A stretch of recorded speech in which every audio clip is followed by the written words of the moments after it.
banyak fotografer makro pemula itu lebih suka motret hewan daripada objek lain. Padahal kita tahu untuk motret hewan atau serangga yang ukurannya kecil itu sangat susah. Mau dipotret kabur, ada yang terbang, dan masih banyak lagi yang lainnya ya. Tapi kenapa mereka lebih suka motret hewan daripada objek lainnya?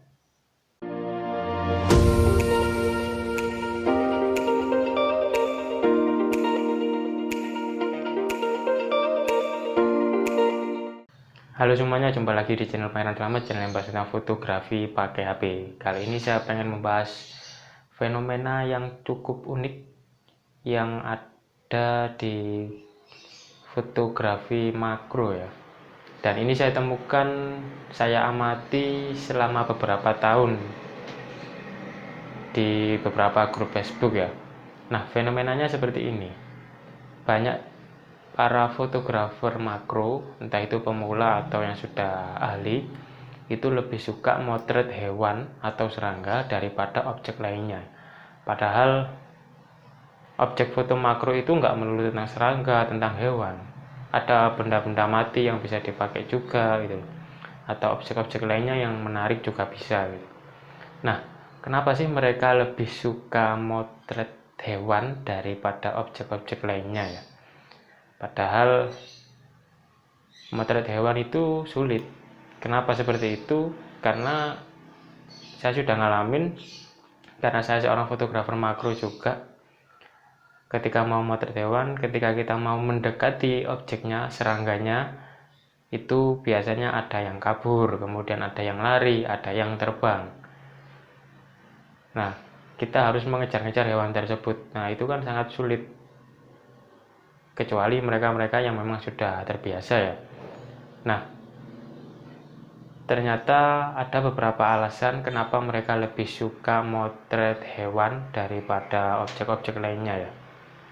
Nah, ternyata alasannya yakni hewan itu lebih menarik, serangga itu lebih menarik karena mereka mungkin baru tahu ada serangga yang cukup unik yang baru mereka lihat, yang nggak pernah mereka lihat sebelumnya ya. Jadi teman-teman kalau pengen tahu serangga-serangga yang unik-unik, ya Anda bisa berteman dengan para fotografer makro. Carinya di mana, mau ketemu langsung dengan serangganya juga bisa ya. Karena kalau kita nggak masuk ke ranah fotografi makro, biasanya susah nyari hewan-hewan tersebut seperti yang berikut ini yang unik-unik ya, itu susah. Kemudian serangga tersebut itu sebenarnya mudah dicari di sekitar kita ya. Jadi kita tinggal bawa kamera sama lensa, kemudian kita cari serangga di sekitar rumah kita, di sekitar desa kita aja, atau kampung atau kota kita, itu sebenarnya sudah ada.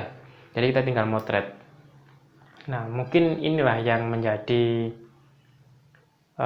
daya tarik tersendiri bagi para fotografer makro, kenapa mereka lebih suka motret hewan daripada objek lain. Padahal objek lain juga banyak yang bagus-bagus. Nah, di alasan lain kenapa mereka lebih suka motret hewan, sebenarnya mereka menganggap motret hewan itu lebih mudah, dan objek-objek lain seperti makro still life, kemudian makro yang lain itu lebih sulit. Kenapa lebih sulit? Karena seperti makro still life itu butuh kreativitas yang lebih, karena objeknya itu harus kita tata semua, harus kita atur semua, harus kita konsep. Jadi biar fotonya itu katanya biar punya cerita ya. Nah, banyak yang nggak bisa menuangkan ide-ide kreatifnya di selain motret serangga itu ya. Makanya lebih banyak orang yang suka motret foto serangga ya daripada foto-foto makro yang lain. Nah, ini fenomena yang cukup unik. Di sisi lain, motret serangga itu sulit, tapi ternyata banyak peminatnya. Banyak yang suka motret serangga. Alasannya ya itu tadi seperti yang saya jelaskan, karena hewannya lebih menarik, gampang dicari, dan mungkin mereka beranggapan tinggal potret aja, nggak usah mengkonsep atau yang lain. Beda halnya dengan makro still life. yang memang harus mengkonsep, yang harus butuh kreativitas yang lebih ya. Nah, itu aja fenomena yang bisa saya jelaskan di fotografi makro yang saya amati selama 5 tahun terakhir. Nah, ini juga terjadi pada diri saya sendiri. Saya juga lebih suka motret serangga daripada motret objek lain. Kenapa seperti itu ya? Alasannya juga sama seperti tadi. Oke, itu aja penjelasan saya tentang fenomena yang cukup unik. Kenapa para fotografer makro lebih suka motret hewan ya. Nah, kalau kalian pengen tanya-tanya tentang fotografi pakai HP atau fotografi makro, silakan DM saya di Instagram saya, atau bisa juga tanya di grup saya yang sudah saya buatkan khusus. Silahkan kunjungi linknya di deskripsi video ini.